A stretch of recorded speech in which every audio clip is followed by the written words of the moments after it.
आज का ये दिव्य संदेश मैं आप सबके लिए लेकर आया हूं, क्योंकि हर इंसान अपने जीवन में सुख, शांति और समृद्धि चाहता है।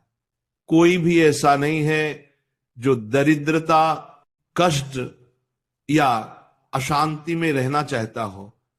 हर कोई चाहता है कि घर में लक्ष्मी का वास हो, जीवन में प्रसन्नता हो और मन में संतोष का भाव बना रहे।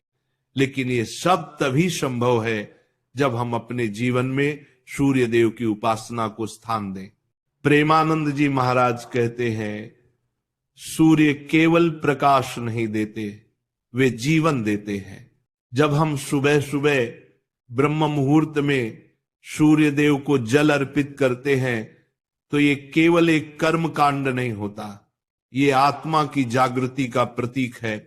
ये उस क्षण का संकेत है जब मनुष्य अंधकार से प्रकाश की ओर बढ़ रहा होता है। अब जरा सोचो, हर दिन जब सूरज उगता है तो सबसे पहले उसकी किरणें धरती को छूती हैं।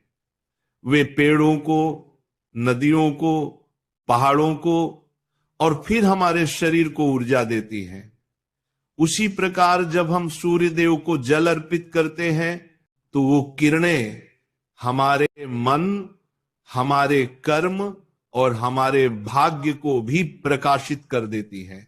प्रेमानंद जी महाराज कहते हैं कि जो व्यक्ति नित्य सूर्य को जल चढ़ाता है उसके जीवन में कभी भी दरिद्रता नहीं आती, क्योंकि सूर्य ही तो लक्ष्मी के पति हैं, भगवान विष्णु का स्वरूप हैं।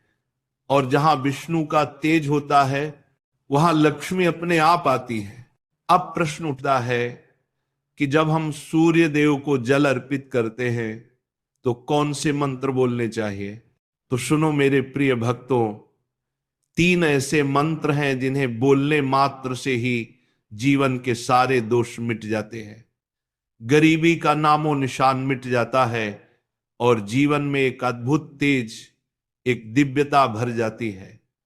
दोष में परेशान ने करत रहा। पहला मंत्र है घृणी सूर्याय नमः। इसका अर्थ है, हे प्रभु सूर्य देव, आप में जो घृणा यानी तेजस्विता, ऊर्जा और ज्ञान का प्रकाश है, मैं उस ऊर्जा को नमन करता हूं।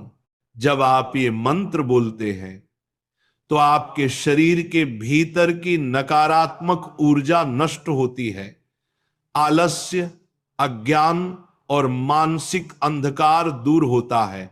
दूसरा मंत्र है सूर्याय नमः।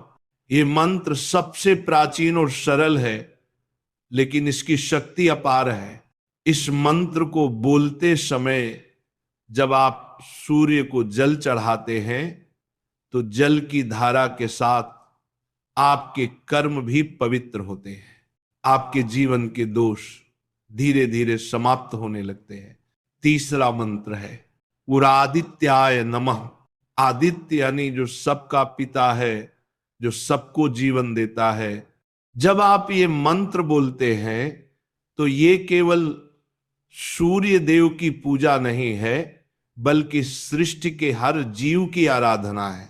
प्रेमानंद जी महाराज कहते हैं, सूर्य को जल देना मतलब अपने भीतर की कृतज्ञता को जगाना। जो इंसान सूर्य देव को प्रणाम करता है उसके जीवन में कभी अंधकार नहीं रहता। अब बात आती है विधि की। सुबह ब्रह्म मुहूर्त में उठिए, यानी सूर्योदय से लगभग आधा घंटा पहले। सबसे पहले स्नान कीजिए, अपने शरीर को और मन को शुद्ध कीजिए। फिर एक तांबे के लोटे में जल भरिए, उसमें थोड़ा सा लाल फूल, थोड़ा सा अक्षत, चावल और अगर संभव हो तो लाल चंदन की एक बूंद डाल दीजिए।